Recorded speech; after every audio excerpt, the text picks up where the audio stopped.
Hey guys, PIEGUYRULZ here, and I am joined by NICKtendo, Hello everyone, NICKtendo here. and we are here to talk about the series finale of Thundercats Roar.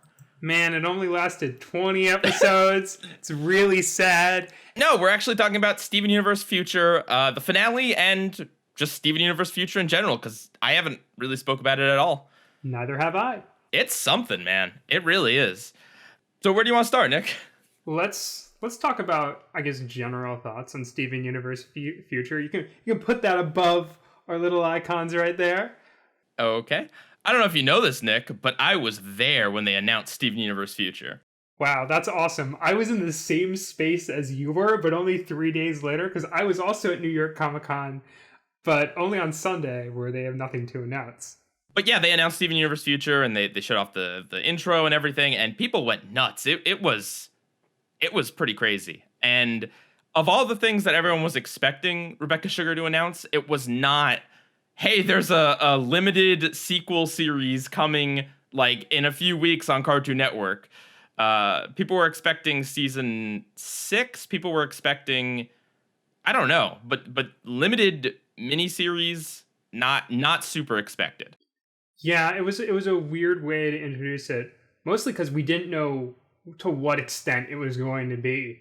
That term isn't really thrown around much on Cartoon Network, but I think part of the thing that's helped clarify it is that, so I mean, it's expected to think that it was going to be another season because Cartoon Network was doing like 40 episode pickups.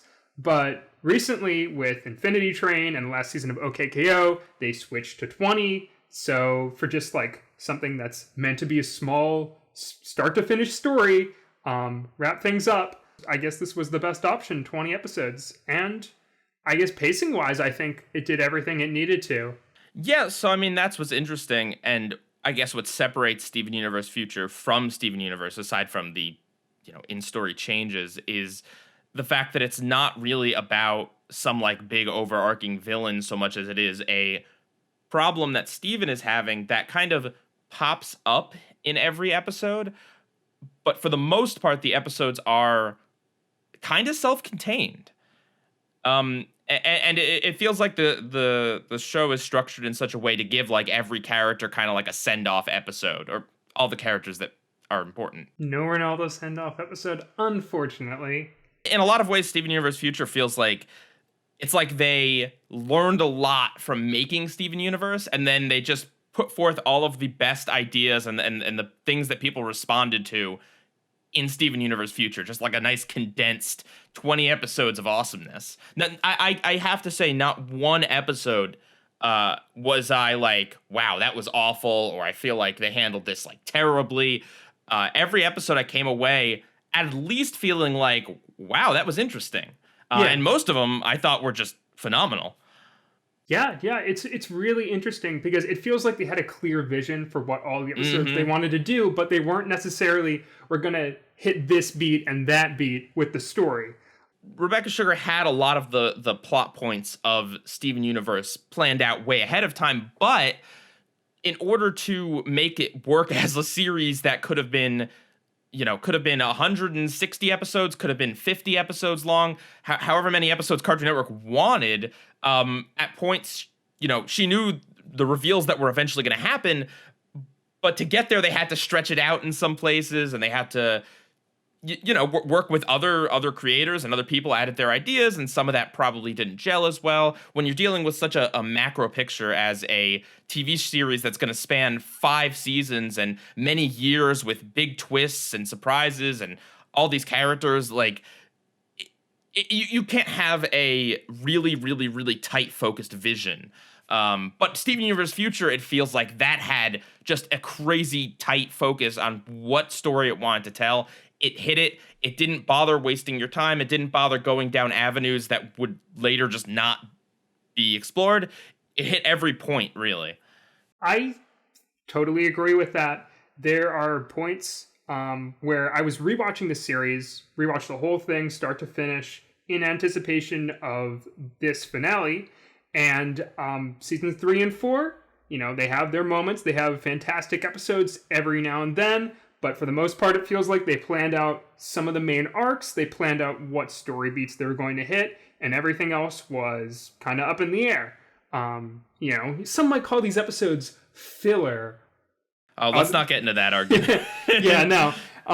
You could maybe make the same argument about some episodes of Future, but I agree that it does feel a lot more focused. And it's interesting that in some ways it's a little surprising that this came out as it did, because this was going on during the same time as the movie was being produced.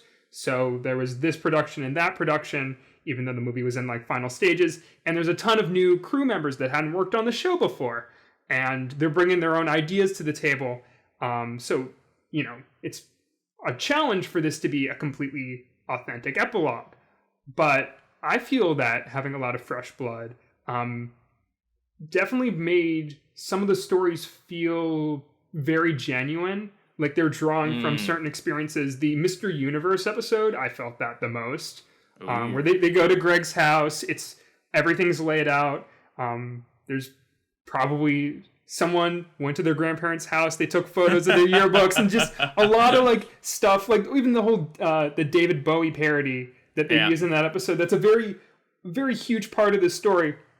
All of it felt very personal. Not to say that the show isn't personal, but it usually is in broad strokes, with a lot of the messages and characters and ideas. But here, a lot of settings, like having an episode set at a roller rink, not necessarily gimmicky, but it was very different in a good way, like a different way to approach a story. Another thing that makes it feel a lot more cohesive, and I mean, it's not the crew's fault, but this aired almost on a weekly schedule. I mean, it basically did air on 2 weekly schedules where we got 2 episodes a week. That is something that, I mean, just helps the show so much. Rewatching Steven Universe, it definitely is better than watching it first time. I mean, you don't get the twists, but you get much better pacing when you're not waiting for Cartoon Network to release an episode 8 months later. Or if you're just watching the show now, if you start watching it now, it's going to be a better experience than watching it as it aired. Mm-hmm. But yeah, another thing that I probably, maybe the best thing about Steven Universe Future is that even though the episodes are almost kind of disconnected in some ways, one of the things that brings it all together is the theme. And I mean, correct me if I'm wrong, but I feel like in almost, if not every episode, it focuses on like a different aspect of mental health. I never thought about that. That's a really interesting point. I don't know, that felt to me like what they were going with. They have episodes, I mean, of course, there's the episode where Steven goes to Connie's mother, the doctor, and I mean that episode is just basically like a kids show friendly version of discussing trauma and emotional scars. Every other episode has elements of that, and I mean, I don't know. Maybe I'm wrong on that. I don't know. I'm saying it's a new concept to me because I can't really put a name to every topic that each episode deals with. And, some of them are very light and fluffy, like a very, even with like a very special episode that is probably the most comedic heavy episode, yet it still features Steven overexerting himself. Yeah, overexerting himself. He's not taking time for himself. Another good example is Rosebuds, where it kind of deals with the issue of, well, these rose quartzes were not the one, they had nothing to do with the trauma that Rose caused to Steven, but they look like her and they're related to her, and so naturally Steven is feeling issues with them, but he doesn't want to hold it against them. And I feel like that's very analogous to in real life, where you have other people around you that were maybe present at time of abuse in your life, or maybe you have like brothers and sisters and you all grew up in an abusive household, and your siblings didn't do anything, but you have a hard time being around them because of the abuse of your parents. I feel like that's a very real phenomena, and just kind of the notion that like it's not okay to be mad at those roses for what Steven's mom did, but it is kind of okay to maybe take a step back and admit that you're not comfortable with the situation. And similarly, actually, in Bluebird, Steven's not comfortable with those gems and what they did to him. And in that episode, Greg tells him like, hey, it's okay to take a step back and take some mental health of your own. Like, you don't have to be friends with these gems just because they deserve a second chance. It doesn't mean that Steven has to be the one to do it. I feel like if you really look at most of these episodes, you can kind of dig out some lesson on perpetuating good mental health and unfortunate side effects of poor mental health and abuse. I'm not trying to get really heavy here. I just think that it's a part of the show and worthy of discussion. I agree. I just don't have very much to add on that. Because you can also enjoy the show on a surface level too. That show being Steven Universe Future. Where, yeah, a lot of these episodes are still quite entertaining. The animation, I don't want to say it got a giant boost in quality. It's definitely not on the same level as the movie. It's inconsistent, but only for the better. Where there's like, oh wow, that shot looks great. Not, oh no, this character looks slightly different than this character. Uh-oh, the hair's changing size again. I've grown to accept someone just drawing the hair different than another character. In a way that can be good, but I feel like the time when people were complaining about that the most, around 2017, 2018, that's when these episodes were in production, so that's a good bit of feedback. Mm-hmm. Also, I'm definitely going to bring this up again elsewhere, but they comment on the Steven-only perspective in what episode is it? Oh, it's the yes, one with Lars and Sadie. Yes, yes, Steven, things happen when you're not there. Who could have known? And I thought that was someone is like, I think I heard someone talk about how, they were admitting their mistake of only using the Steven-only perspective, but I think it was a really clever way to weave that, make that a good story element. Mm-hmm. That's actually a tough thing to do, because when you kind of put your characters years in the future, you can either have them basically stay the same, right? Like their high school sweetheart is who every single character is married to 30 years later, and the same friend group is still the same friend group, and everyone stayed in the same location. You could do it that way, and a lot of shows do, but that's not realistic. But then if you introduce like, these characters all married separate new characters we've never met before, it can also feel jarring and pointless. Like all of these romances and things were built up in the show, and then in the future it's like it just amounted to nothing. I feel like that episode, in particular, the graduation episode, dealt with that in a really like real way. Like, yeah, Lars and Sadie weren't soulmates. That doesn't mean that their development meant nothing, because who they were as individual characters still evolved, and Lars accepted his baking and became a space adventurer, and Sadie embraced the fact that she's really good at music. I didn't feel like weird that they paired Sadie up with someone else, and I think the show did like a really masterful job of kind of like showing how Steven's uncomfortable with it in the same way a lot of audiences are uncomfortable where you pair up a character with like a new character. And they did that all in one episode too, which is pretty impressive. Yeah. No arcs where Steven has to worry about what these characters are doing while other things happen. Well, that's another beautiful thing too.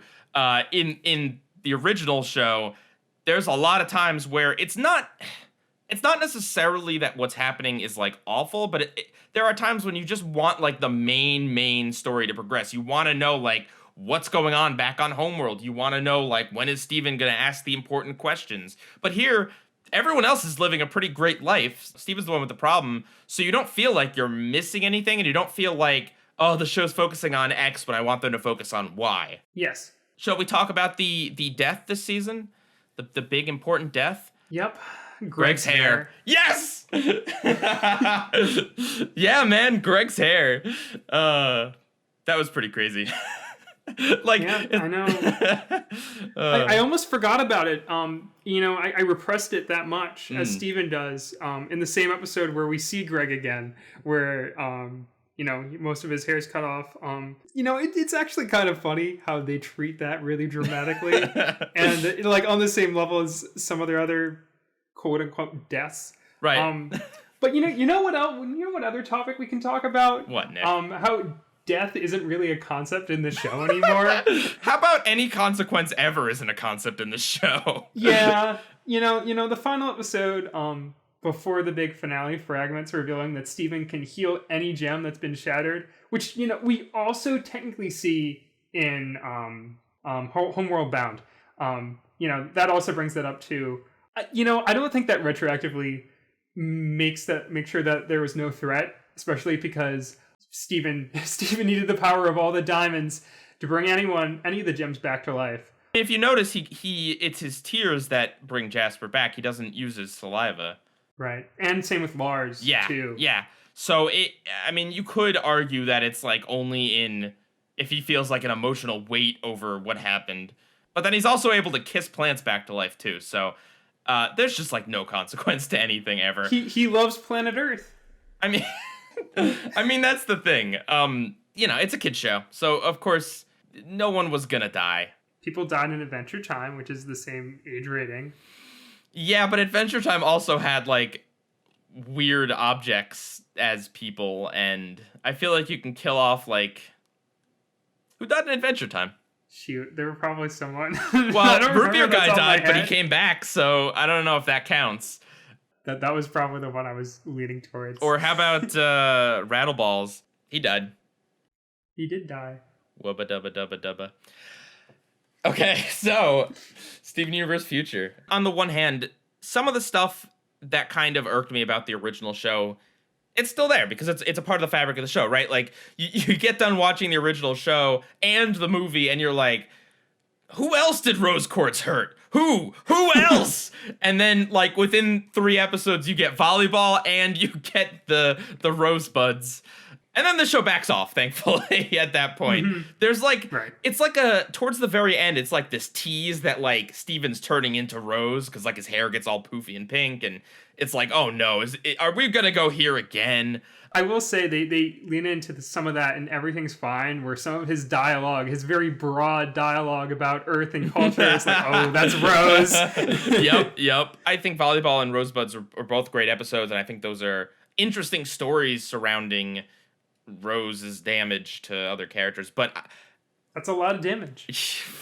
Another neat thing about Steven Universe Future is that although it does answer some questions and kind of like gives more insight into some characters, like the Pink Pearl, it also doesn't answer everything. There's still that chest. I was gonna say it. Rip. Someone had to say it. Yep. Someone asked Rebecca Sugar about that at Comic-Con, and she was like, gotta keep some secrets. And it's like, all right, then keep your secrets. That's there's a commentary on the movie DVD where they're talking about here we are in the future, and they bring up the chest, and one of the board artists is like, I don't know what's in the chest, and Rebecca's like, oh yeah, we'll tell you later. so yeah, we'll get it out of someone eventually. It'll come out in the direct to HBO Max Steven Universe Fragments or whatever. Steven Universe Shards miniseries coming. I have to say, and I don't know, this is probably a controversial opinion, but I think my favorite... Ooh, Pie Guy and his controversial opinions. Here we go again. I think Thundercats Roar is a good series. No, Oh, yeah. Thanks for harping on that. Okay, so my favorite episode is Snow Day. Believe it or not. I just find it to be such a fun episode. It's one of the ones that would be maybe considered like quote filler, but it's so much fun. It's the one where they play Steven Tag. There's all sorts of references to the original show, like Together Breakfast. Steven Tag. Wow, really? Yeah, it's a good reference. You might not have caught it, but it was there. We get to see all of the different fusions and defusions, and everyone is Steven, and Pearl finally shapeshifts, and it does tie into the story too, because it's about the gems not really seeing Steven as a different person now. But it's a very fun light tie into it, and it just kind of has like a lot of good action, and I don't know, it's fun. It's a fun episode. And Steven Universe Future can be a little bit of a downer. That's not a criticism. That's just a statement. So having that episode, it's nice. Yeah, especially towards the end, it's a real downer. So in retrospect, people were like, "Oh man, why did we have stuff like a very special episode?" I think we kind of could have needed that. We needed that in retrospect. They definitely eased into the darker tone, the more intense stuff as the miniseries went on. Was that your favorite episode, Nick? A very special one? No. My favorite episode was Fragments. I really enjoyed the opener of the miniseries Little Homeschool, because Steven confronting Jasper was something we didn't really get to see. A very big unresolved plot point. It was cool that they were jumping in with that. So in Fragments, where Steven takes Jasper's, her offer, semi-offer to be This trained. is your only lesson. Don't come back. Yeah, exactly.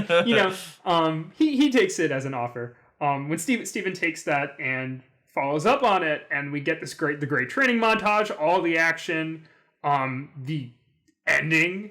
It's definitely one where you have to see for yourself, and I will probably talk about it more. But I still think that stands as one of the better episodes. I like Snow Day a lot too. I think I might have slept on it a little bit in retrospect. I watched the series, the whole thing again today in preparation. Okay, I was building my way up to it. I said I watched the whole thing, but I stopped before Snow Day. So what I'm saying is, if I watch the whole thing again, like, I might change my mind. I mean, there are some other really good ones. Homeworld Bound is another really fun one.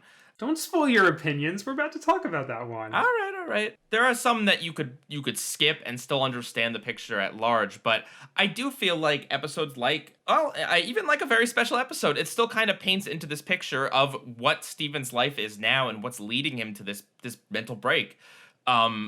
Because he's overworked. And I mean, it's true. It's presented in kind of a goofy way.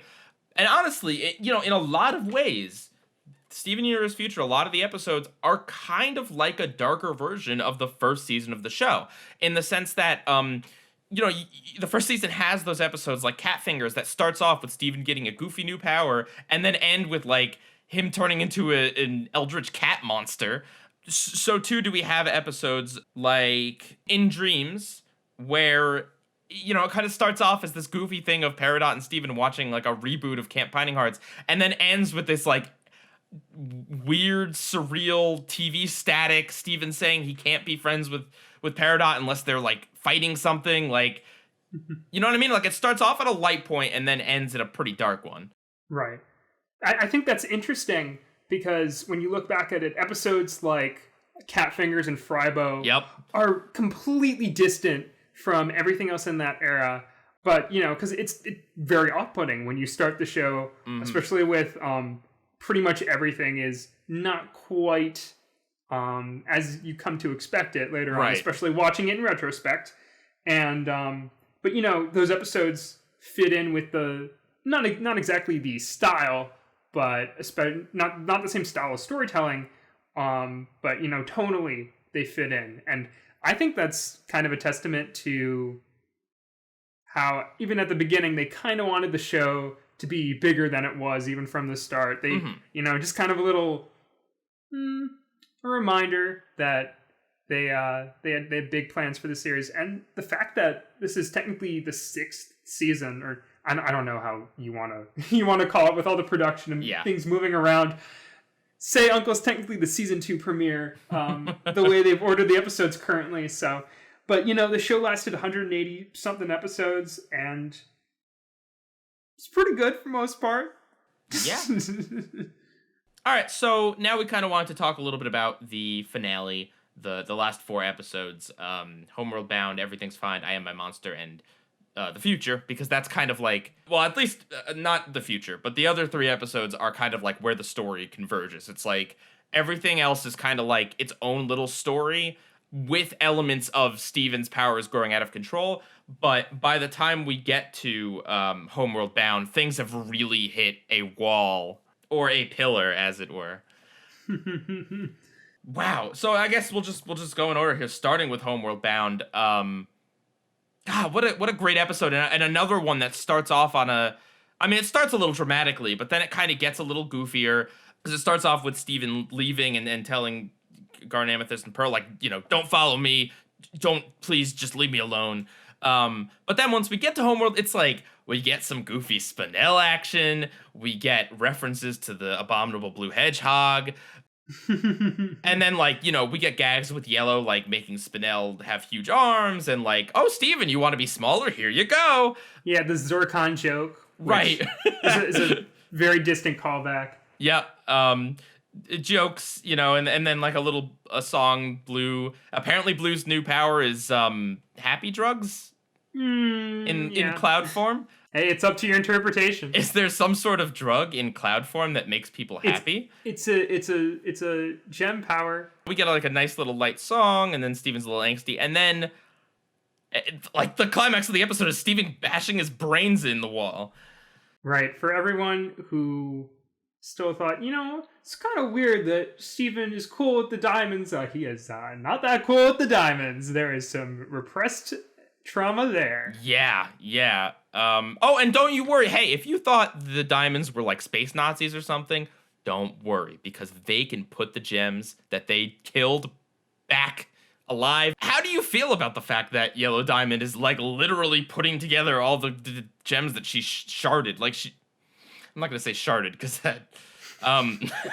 Yeah, that sounds like a different word. I think that if you look at it kind of in retrospect, the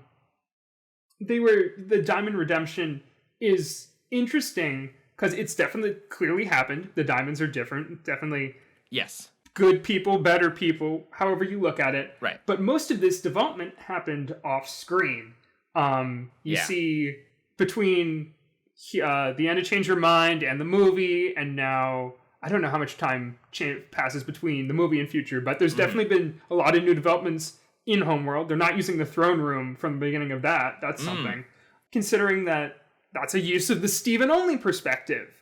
It's up to the imagination there as well. So I can completely understand without all the context how people would still be weary about the diamonds, and as they definitely stick out from all the other characters. They're still, the performances are still semi menacing and just very very dramatic. Yeah. And well, I gotta say, I mean, retroactively, and I didn't rewatch Change Your Mind. I haven't in a while. I mean, I've seen it multiple times, but not in a while. Personally, I don't really think that Steven Universe Future kind of like develops what kind of felt like a quick change in Change Your Mind. I'm almost glad that they didn't, because the amount of like backtracking they'd really have to do, and it's better to just say, you know what? Yep, they were just in that moment, they had a change of heart and they worked on themselves, and now they're better gems. It's easier to do that than to just go back and say like, well, actually, there's a lot of rebuilding that needs to be done, and there's a lot of this and this and this, because they did the finale, right? Like, Change Your Mind was the finale of the story proper. And to go back into it, a lot of people were like, oh yeah, no, don't worry, they're gonna explain it. It's not gonna be that simple. It's not that easy. White Diamond isn't good now. And no, that's how the story is. I mean, it's not like they're like amazing people overnight. You can see Steven's a little upset with how they're acting in the movie. But as far as the redemption goes, quote unquote, they were redeemed in Change Your Mind. Yeah. I'm not trying to hate on people, but it's just like, you get really tired of people that are like, oh, don't worry, in future episodes they'll fix this. And it's like, hey guys, the show's over now. Can we stop using that excuse?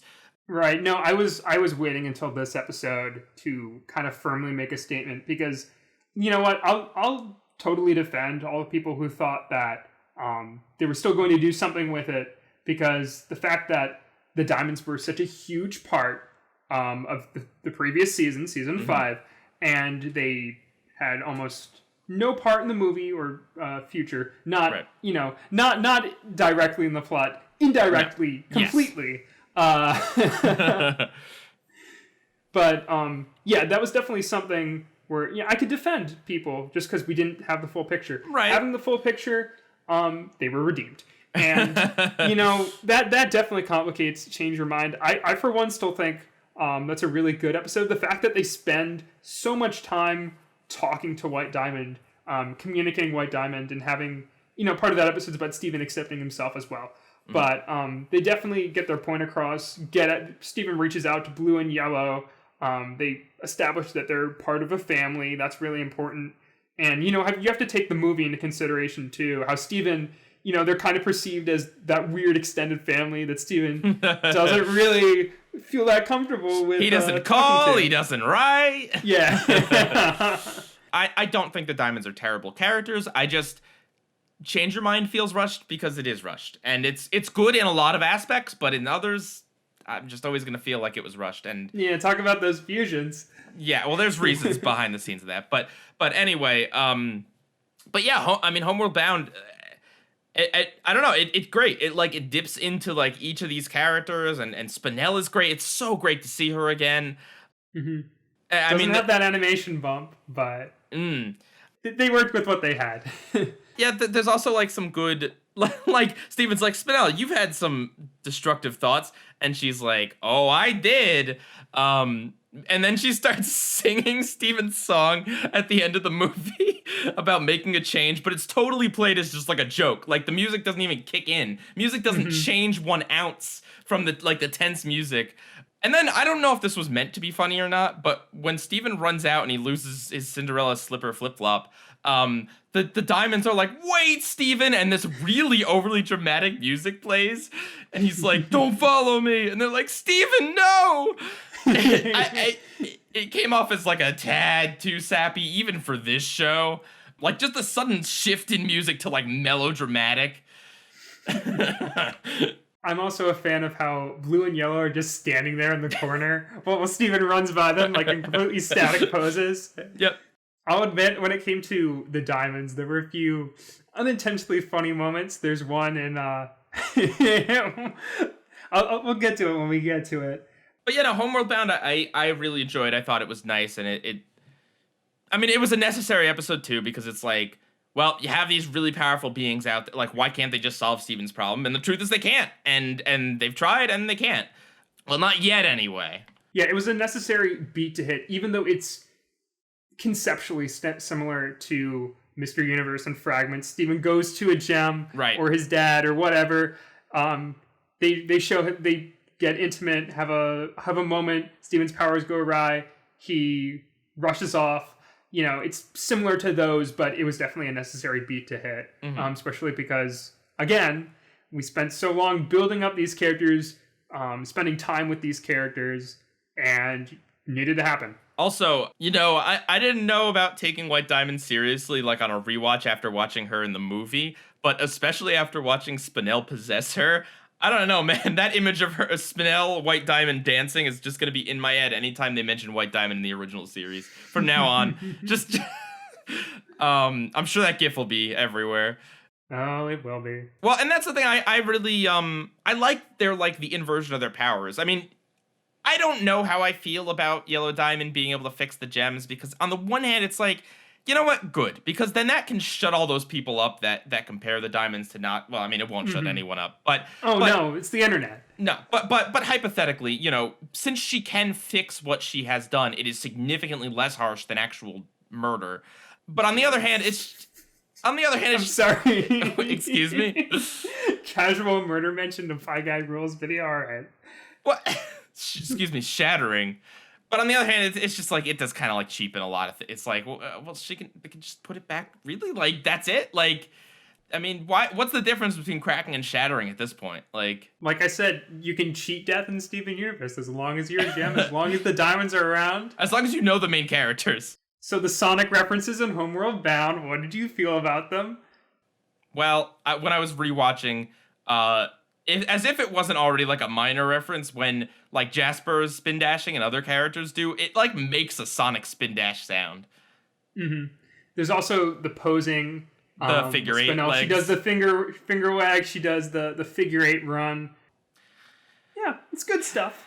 I mean, there's been we've already had like what is it, Sonic or whatever, in a very early episode. Sonic's been on the show, and there was loads of fan art. Some of it official. Some of it from Sonic artists of Spinell and Sonic poses. It's good fan art. Well, I don't know. Sonic met KO, who met Garnet, who met Steven Universe. So Garnet met Steven Universe. What? Okay. Anyway, I just one last thing. I really like the inversion of White's powers. Like like seeing her be used as kind of like a megaphone for those who don't have as much of a voice. Like, I think that's really neat. You could see it as a sort of therapeutic thing, but Steven still needs therapy. Well, oh yeah, no, I mean, I don't think it quite worked in Steven's case. No. That part of the episode is really messed up in a good way. Like, I am, for a show that can be very, very, very sappy, We'll get to it. It's pretty, isn't it pretty amazing that like they have these really dark moments? I mean, Steven smashed his and White Diamond's head against like really hard against pillars. Like they do a discretion shot. We cut to black, but you hear the sound effect and you see the aftermath, and it's like, dang, like that's dark. I mean, what happened with Jasper was pretty dark too, but like this is also pretty messed up, and it really says a lot that the writers are bold enough to do this to a very, very, very beloved main character. Yes. You have to have a lot of faith in your audience that they're not just going to be like, how dare you do this to Steven, or like, this doesn't feel right, or, you know, but they really earned it, and they built up to it, and they really do. I mean, I joke that it's teen angst, and ultimately that's kind of what it is, but it's presented in a very good way. It's not just like, you know, he's not like, you don't understand me, Dad. Right. They present it in a lot more of like that, like isolation and trying to brush other people off, and you know, it's real. It happens. I was gonna say, I completely agree, because I guess maybe we can move on to the next episode. What is it? Everything's fine? Yep. Yeah, whatever. Definitely, let's turn Steven into a supervillain accidentally. Might have been the thought behind that one. Definitely towards the end, there's the realization that that's what he's slowly becoming. Everything's fine. So, fitting in my analogy of like every episode is like some aspect of mental health. Everything fine is the aspect when your brain does not want to deal with the problem, and so you just go full force into life, and you just living in denial. Yep, faking it until you make it, but sometimes that does not work. Mm-hmm. What I liked about this episode is at least some of the events that we focused on, that Steven goes to in Little Homeworld. He goes to Peridot's greenhouse. He sees Bismuth in the armory. Both of those were ripped straight out of the opening of Future. The first episode, Little Homeschool. There's little montage shots where Steven's introducing the Little Homeschool to a new gem, and they kind of brought those back, and I was like, that's very clever. They didn't need to do that. They could have shown completely different shots or had completely different things, because you know, it's all building to the same point, showing all the gems, how they observe Steven, that he's not quite right, even though he claims to be. How about, did you laugh when Steven broke the anvil? Okay, I don't think this was supposed to be funny, but Steven breaks the anvil, and there's like a few seconds, and then Bismuth's like, no! There's like a weird, like, prolonged pause between Steven breaking it and Bismuth just belting out like a big no. Not like, I don't know, it's just a little awkward in editing there. I thought it was weird, because considering how little force Steven had to exert on the whatever he had, the little hammer, to break the entire everything. break everything. When he threw the hammer back against the wall as a little like gag, like, oh well, I'm surprised the whole thing did not break around them. That would have been a good gag if they went for it. Mm-hmm. But you know, animation. I don't know. Someone would have had to draw that, so I don't know. This episode, it does like a nice blending, because in a way it is kind of like a little lighter, but well, I don't know. It's like you buy into Steven, right? It's like, you know, everything isn't fine, but things are kind of going wrong in a way that's like comical and lighthearted. You know what I mean? Like, he's not shattering gems. He's just breaking buildings and doing goofy things. Like, so in a way, this episode feels lighter than the one before it. Right. There was a thought that occurred to me, like, you know, there's only 2 episodes left of the entire series. Yeah. And, I mean, you know, it's clear that they're building something, but this is definitely the calm before the storm, if there ever was one for the show. And so, yeah, it's definitely building to it with a lot of gags. We didn't mention the Steven plants, the moss Steven plants. Right. That just kind of swarm Garnet, and she can't do anything about it, which I thought was funny. Garnet is also a therapist, which, you know, I kind of object to, well, a human therapist, but I object to that because when she was giving Jem's safety instruction yeah. in a very special episode, she was terrible at that job. So I'm not really sure she's cut out for that line of work. Just saying. Yeah. Was it relationship counseling too? I think was yes. the implication. Oh, that would have made a lot more sense. So you know what, Garnet? You do you. Where does this episode end? Worm time. To quote my friend Mike, in the previous episodes, Mike Cat SU, we saw how Steven got big, but now we see how he gets worm. Yes. I really hope when they air this in syndication or whatever, that it does end in the same way, where it's just like a split second of like, just, I mean, if you didn't know from the intro, and I don't know what I would be thinking if the intro didn't exist, right? And just like at the end of the episode, just pink stuff erupts from Steven's bag. Like, you know, that was a moment where I'm sad they phased out the star outro where it fades back in. You know what? When I was rewatching the show, I was really disappointed that there wasn't like one episode where they stopped using it. It's just like, I think one of the last ones is maybe like early in season 5. There's a joke use of it. Yeah, there's a joke of it early in the season. Guidance. Yes. Yeah. And OKKO also has a joke about the same thing. Of course. Yeah. But yeah, no, I don't know. There's not like a ton to say because it really is just like big doofy Steven causing a bunch of like housing destruction and pretending like everything's okay. I mean, it was really cool that he noticed the diamonds in his eyes. Although that kind of makes me wonder if it's like canon that Steven can get stars in his eyes, like when he's drawn with the stars. I was wondering about the same thing. Like, is that... Yeah, I don't know if they're supposed to be the same thing. Another thing I picked up upon rewatch is that every single time Steven has stars in his eyes, there's a little musical sting that plays, like a very subtle thing, and that's also consistent. In retrospect, though, I don't know, it's almost like a tease to have him like half transform into Rose or Pink Diamond, and then there's not a payoff to that. Like, yeah, like him why does he transform into I mean, we can move on to the next episode. The thing I was thinking, so in the intro it looks like a worm, right? But in the show proper, have you ever seen that episode of the Powerpuff Girls with that giant orange monster?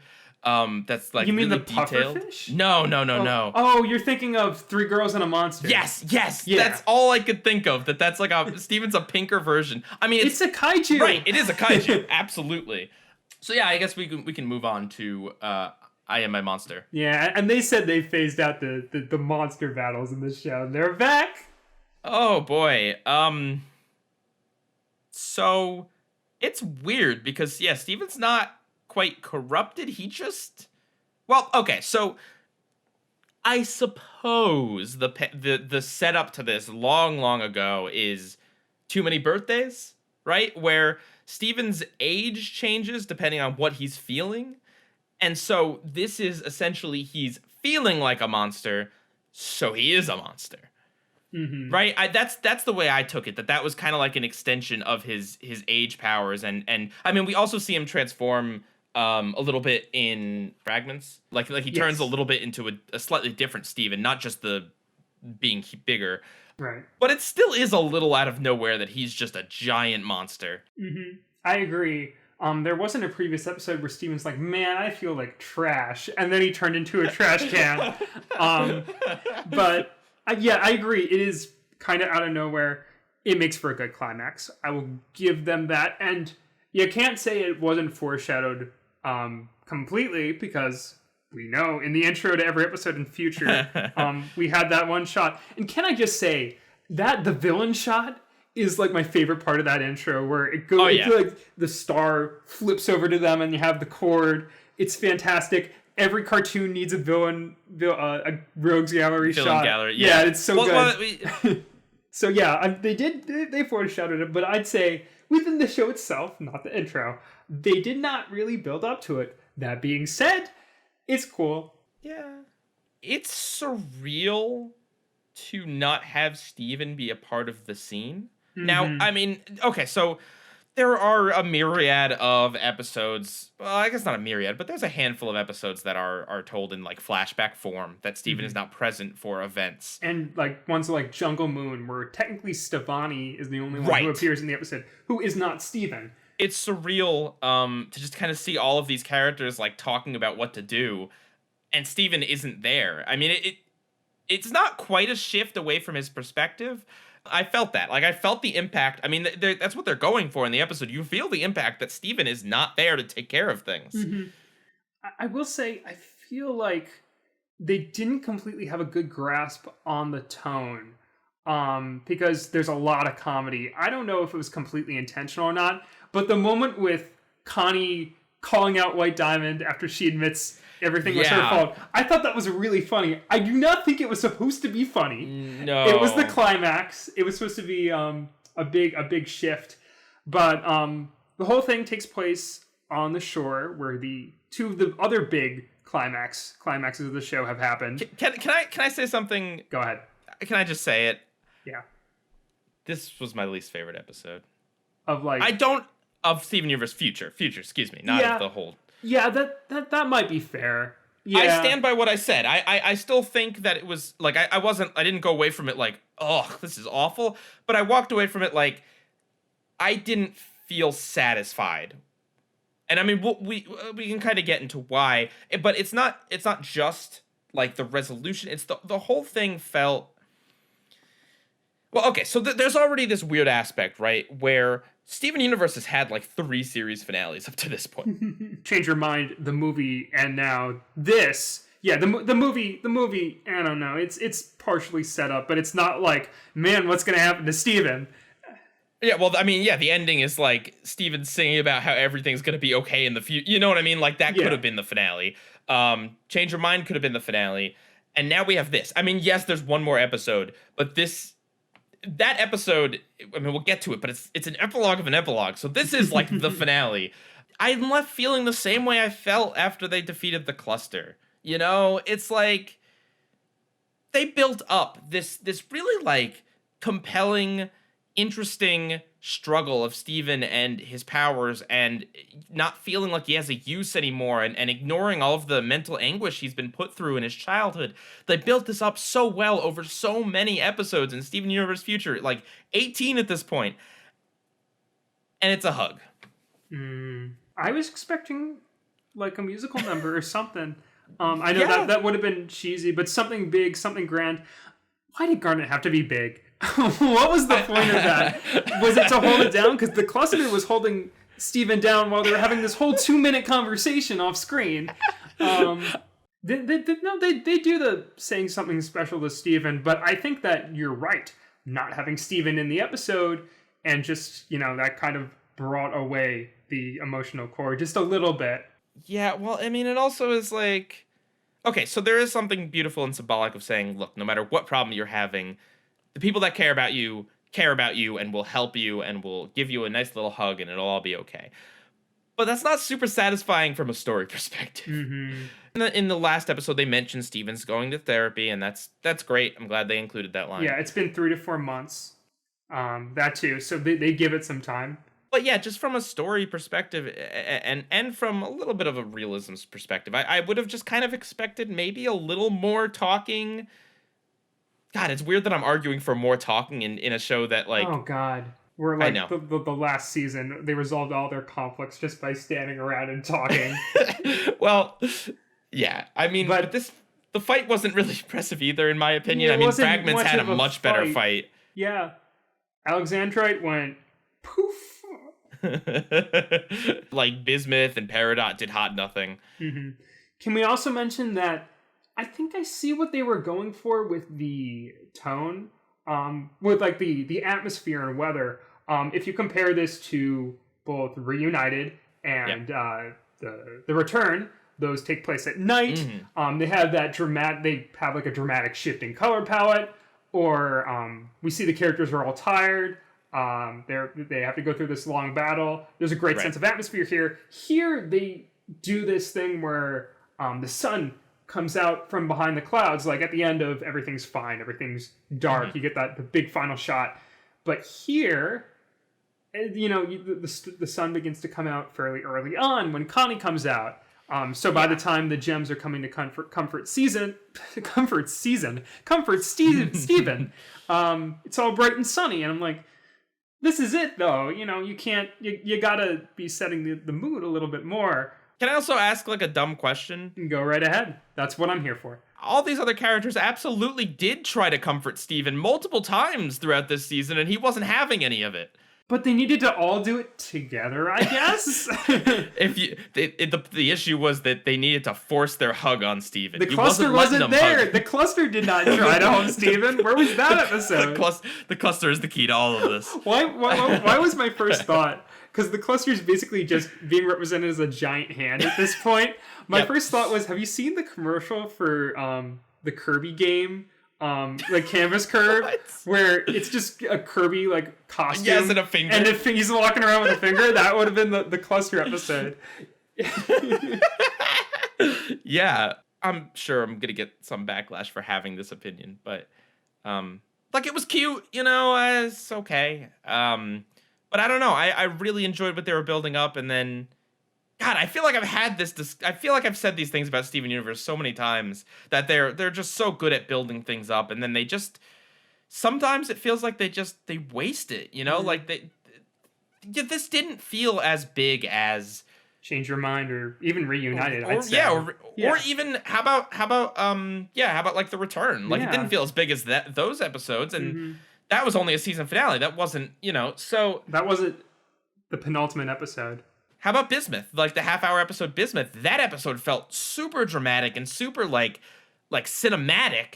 But this, it really, and I think another part of it too is turning Steven into a monster doesn't let that monster emote in any way. Mm-hmm. It's like he's a big dumb rock. Well, oh god, I mean he is a big dumb rock. But you know what I mean? It's like he doesn't have a face anymore. So I feel like they probably should have opened it up to the entire town. I know they kind of did that in the movie. Oh, they gave up. They gave up on those other characters. Yeah. No amount of anyone arguing any different will make me feel like those characters weren't. I don't want to say like a waste of time, but just like there's no payoff to anyone who isn't named like Sadie, Lars, Connie, or Greg. Like any human. All the other humans are just they're there. Onion gets the most screen time of any human character in Steven Universe Future, which is weird. To be fair, most of those humans are in Sadie Killer and the Suspects. So, or they had their arcs end. Like, Mayor Dewey got a satisfying end to his arc. He works at the Big Donut now.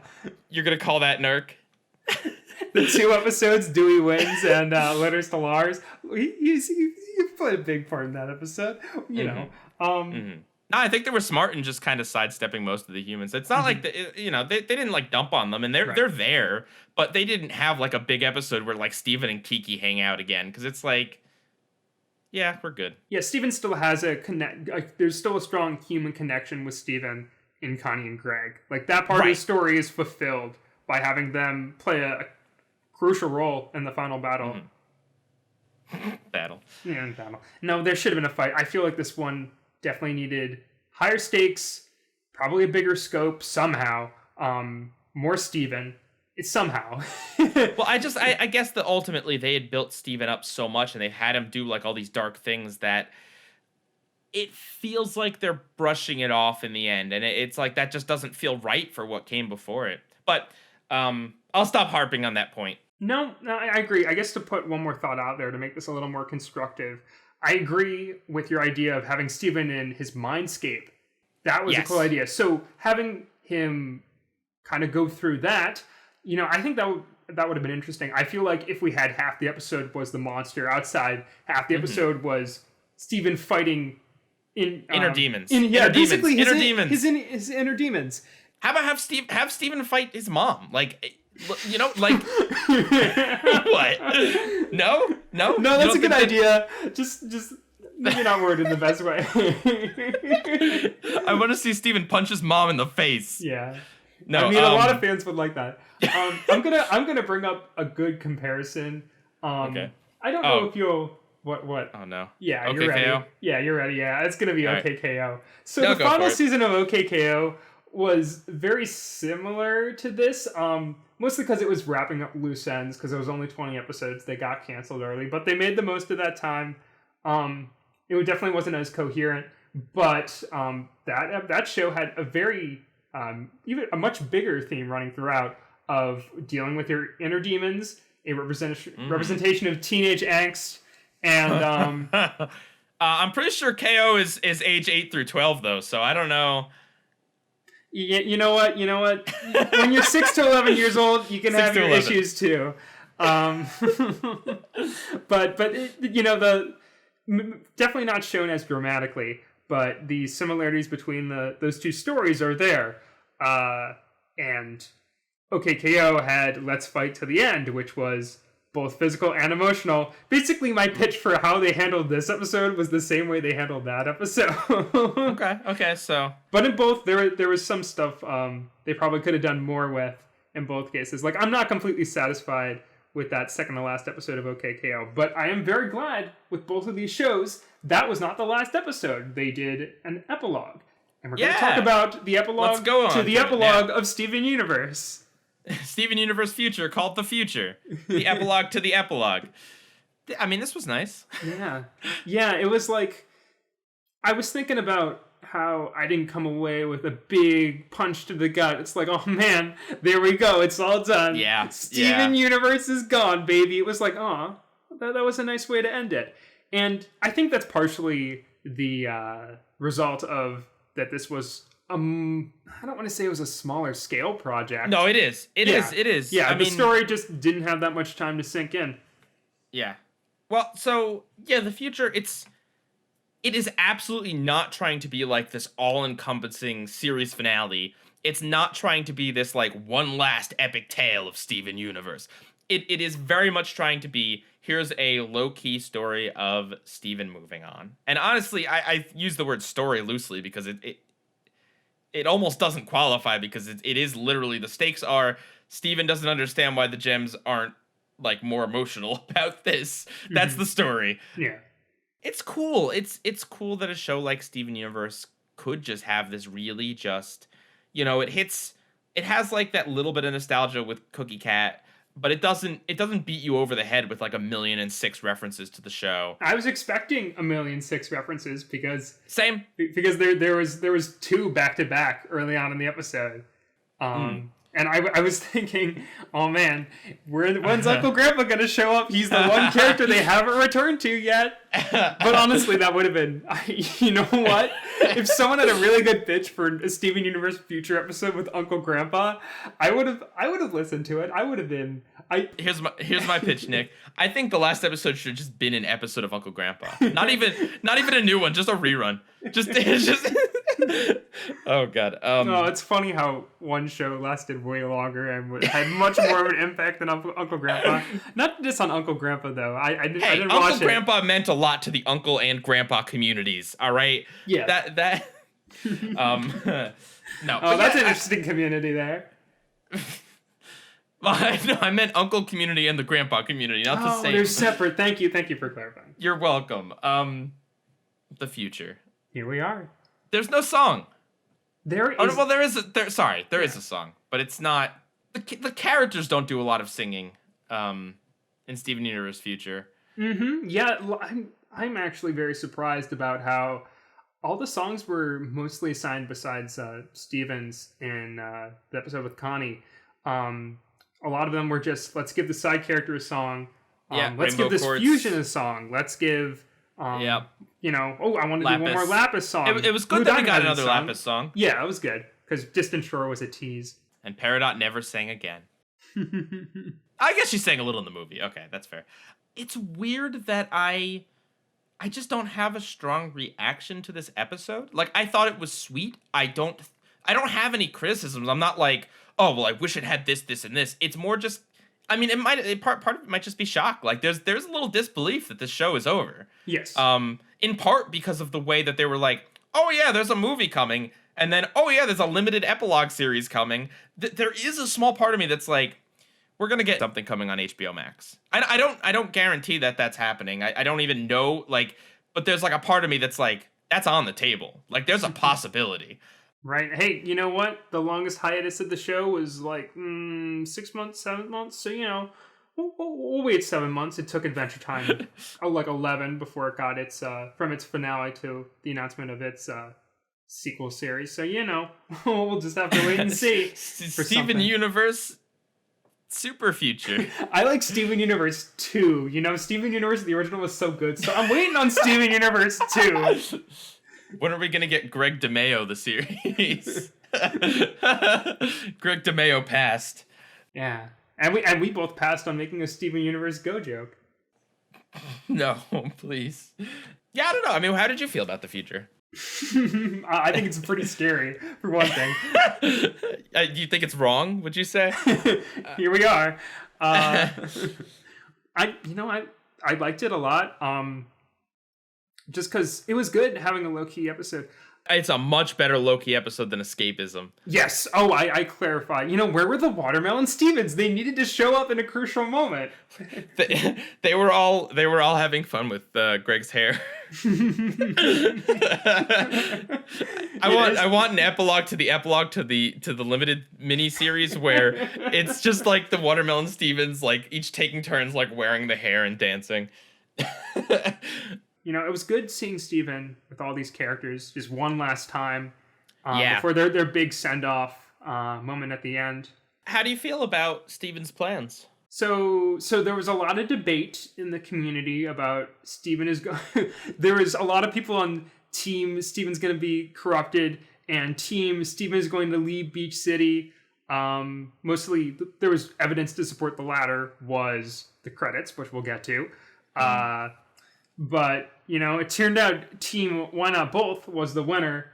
But I think having Steven leave Beach City is really good because more shows need to do this. It's a good definitive endpoint to the show.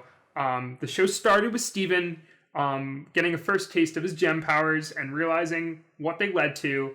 And the end of the show is Steven looking at those powers and deciding that he needs to move on from what he used those powers to do, which was defend Beach City. And the movie kind of was the crux of that, I guess, with Steven kind of battle. Yeah, you know, because that was the biggest threat to the town they had reached. I don't know if that was what the writers were thinking. It does give a good sense of finality, I agree. Yeah, no, I think that it's always good to have, this is how the series starts and this is how the series ends. If you look at those two episodes together, that's always good. Compare that to Adventure Time, another show we looked at the finale of together, and it's like the first episode is which first episode? What are you counting, my friend? Yeah, are we Slumber Party panicking, or are we oh god, it's either Slumber Party Panic or Enchiridion. Yeah, or if you go by sneak peek, it could be Business Time or Evicted. Oh yeah, well, wasn't it? Yeah, okay. Whatever you go by. The show says Enchiridion, judging by the finale. Okay. Yes. Which is just like it goes to the same location as the first episode, and I guess that has more significance in Adventure Time, depending. Well, since it's very like, you know. Ultimately, if you want like first episode, last episode of Adventure Time, it doesn't count the same. It's not the same, but the last episode of the first or second to last episode of the first season. His hero, where violence is always the answer, and now Finn is like, violence is never the answer. There's a comparison for you. Anyway, Steven Universe. Yeah, no, I think it was kind of like sweet to have him leave, and it kind of, I think it was probably also like a nice little nod to all the people that like to make like fan stories. What are they called? Fan fictions? The fan fictions. the fan. There's an entire character devoted to fan fiction in Steven Universe. What were you waiting for? Are you on Team Stefan or Team Rocknaldo? Which is the better insert character? No. I'm a Stefan kind of guy. Rocknaldo, not big on. Yeah. And that's Ronaldo's last focus ever. But no, but it does kind of leave it open to where like people who want to write their own stories can be like, and then Steven went to Florida Island, and then he went to here, and like visited all 39 states. Do you think him and Connie are gonna make it? He's gonna see her on the college tour. But you know, I got some kisses in there. It's pretty good. You know, for those shippers out there, you can set sail. I think Steven should run for president against Zircons. I think Connie's gonna become president. Steven's waiting on that. That would be funny if she becomes president of Homeworld. I think the real like problem in Steven Universe Future is that Connie's spending too much time studying. I think she's gonna turn into a monster of a sort. She spent too much time imitating the lo-fi beats to chill and study from channel. Yes, I love 33,000 hour live stream. But that's why she can't. That's why she can't take any breaks. Because if she does, then the live stream will fail. 15-minute study break. That's what Steven needed. But to go on what you were saying about the open-endedness, I remember Alex Hirsch was talking about when Gravity Falls ended. So now I get to brag about the New York Comic Con panel that I was present at, which is one of the ones for the last one for that show. He was talking about how he wanted to keep it intentionally open-ended because he didn't want it to be like the last Harry Potter book where it's like Harry Potter's got his son in the future, and all of them married exactly who you think they were going to marry, like you were talking about before with the time skip. There are so many sitcoms that do that. Everyone got married to exactly the person that they were in love with towards the beginning of the show. Everyone had perfect kids and lives, and it's like, that's not, like, that's satisfying, but not if it's not earned. If it's just like a random, like, and then this character did this, it's like, I don't know, you gotta earn it, you know? And so instead of saying, like, and then Steven went on to, you know, go to college and do this and this, and I'm glad that they were just like, Steven doesn't have his life figured out. Steven, he figured out his gem life, but he didn't figure out his human life. And that's ultimately what I got out of the ending. And I really like how, like, in Mr. Universe, he calls out his dad, like, why wasn't Steven in school? You know what I mean? Like he lived out of a van. I mean, it's pretty messed up. Greg brought a child into this world without the proper means to take care of it, really. Right. Well, some of that wasn't completely in his control. The gems not knowing better is a big part of it. So I don't think Steven is completely in the right to take out everything on Greg. But that's a character thing. Right. But I am saying, I mean, you know, you could give arguments of like, well, he'd be too powerful and he might hurt someone at school or whatever. But ultimately, I mean, you know, there are still issues with the way Steven was raised that definitely his dad could have done better with. Mm-hmm. So going back to the future thing where you flash forward and everything's exactly the way you think about it. I'm going to go back to it. OKKO, not going to spoil anything because that final episode is worth experiencing for yourself. But they do something very similar where they flash forward in the future. But that was a case where they stayed extremely authentic to what the show was. And that is like one of my favorite things ever. But I think it was the right call in this case to just kind of conclude with the credits. I really like how they just cut to the credits straight from the episode. When I was watching it live, there wasn't a fade to black. There wasn't star outro. There wasn't a star outro.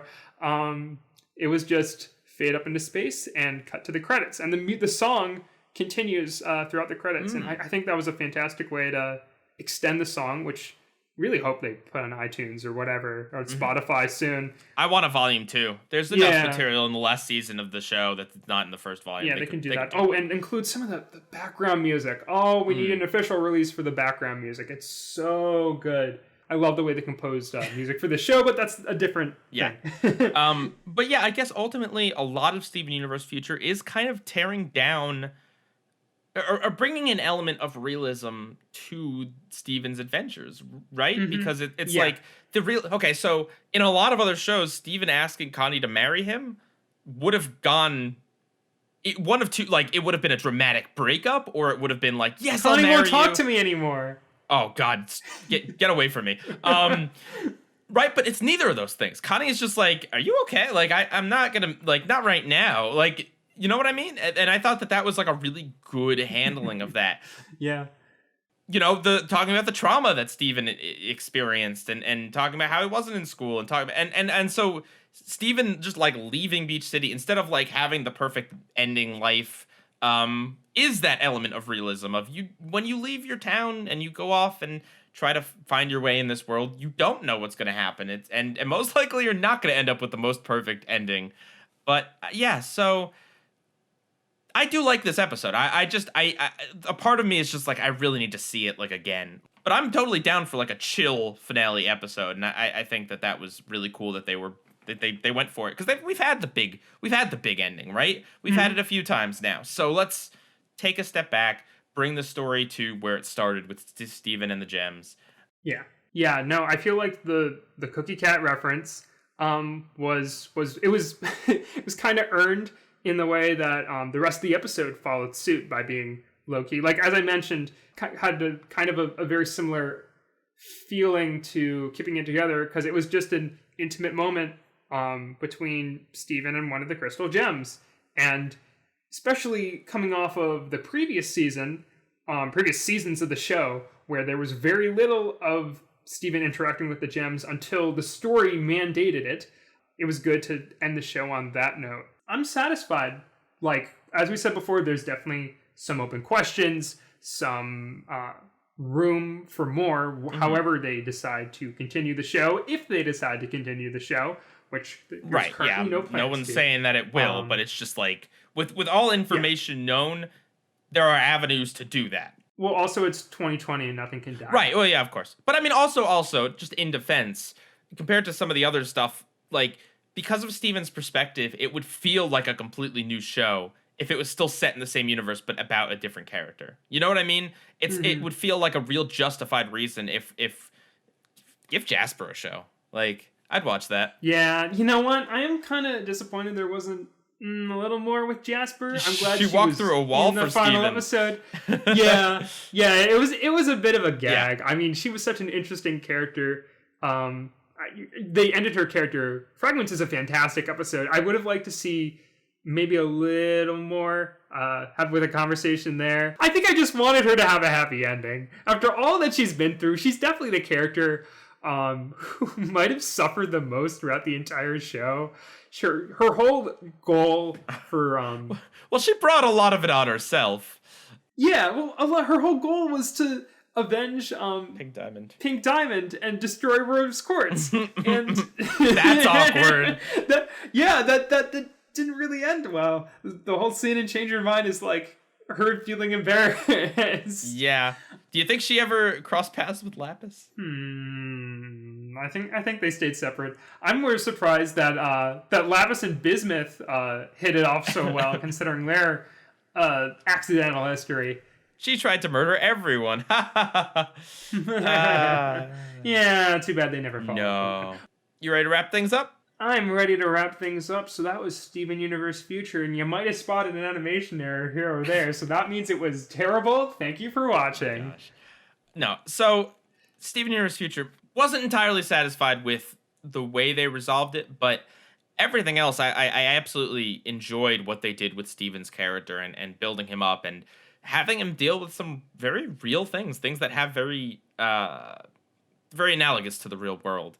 And I liked a lot of the one-off stuff. Like I like the cactus being an enemy in one episode and Steven Tag in another, and the PSA jokes. I feel like Future really distilled a lot of what I liked about Steven Universe into just a really great, just a great short series with a clear vision. And yeah, Steven Universe as a whole.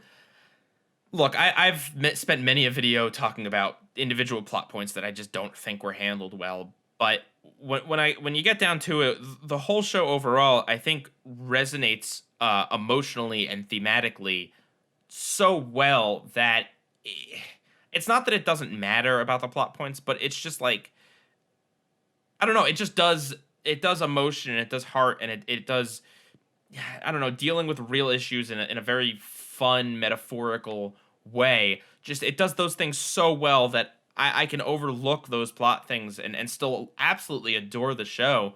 I still think Steven Universe the movie is just phenomenal.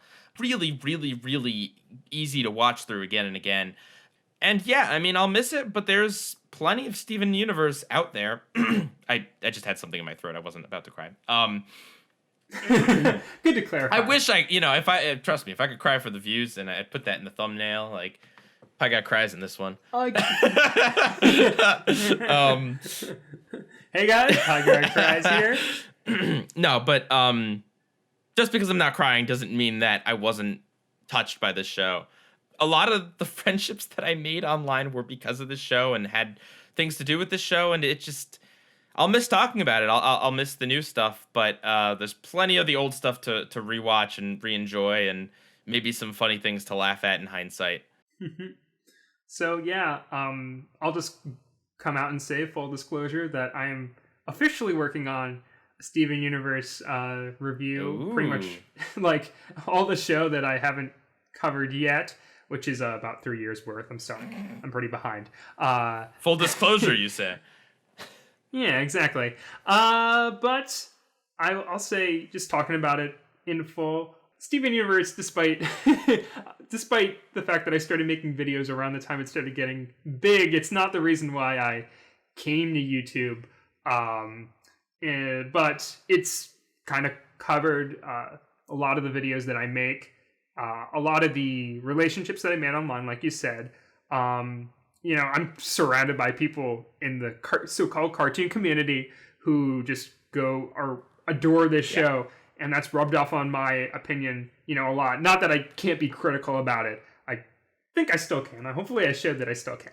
Overall, I'm really, really happy that I was able to experience this show, even though it might not have been the easiest thing to. There were quite a few ups and downs, not always the show's fault. Yeah. Either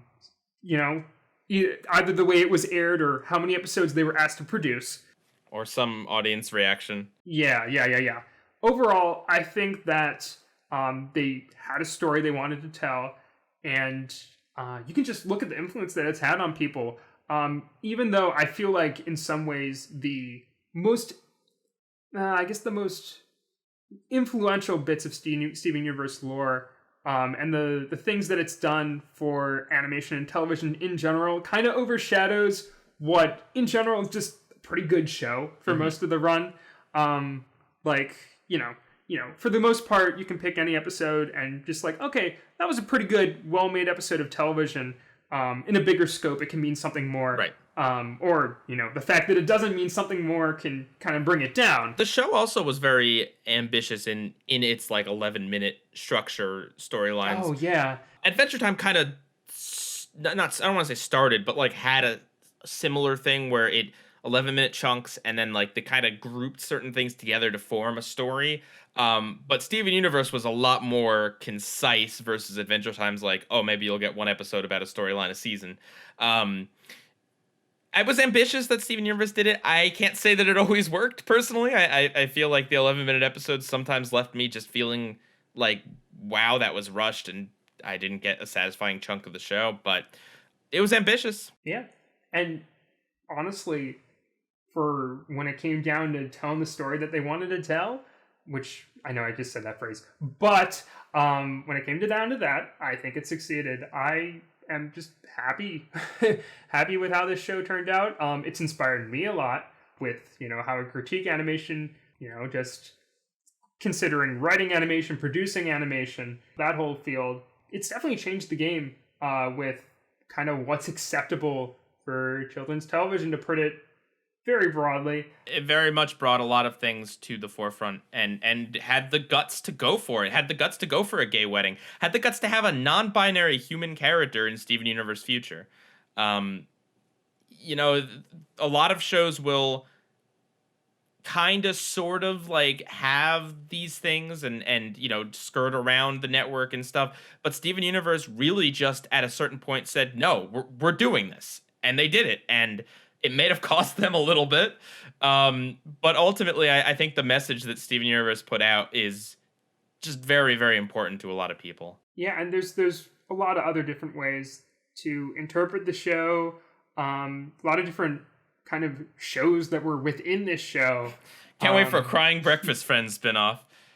No, I'm talking about how it was. It started out as a comedy, then became more character-driven, more story-driven, more emotion-driven. Not really a genre, but that kind of coded the whole thing. And even here, so talking about Steven Universe Future, I like how it does kind of feel like this its own self-contained thing. Cartoon Network has been doing this with a couple shows. Like I said, OKKO, the second book of Infinity Train also felt like its own completely, kind of separate thing. And I think that's really cool. I really like diving into a new season and being like, oh, it's cool, it's different. That makes it very exciting. And I was really excited about Steven Universe Future, especially when it's kind of dipped into more dramatic, more adult territory, really covering real human issues for a show about magical gems. All right. Well, I think that's about it. Yeah, I could go on forever, and I have, judging by the length of this video, but it was good. So, you know what? If you haven't watched Steven Universe yet, why did you watch this video? But also, check it out. You know what? Thank you guys for watching. I'm NICKtendo, and I'll see y'all later. I don't really have an outro. I usually go after you. All right. Well, PIEGUYRULZ out.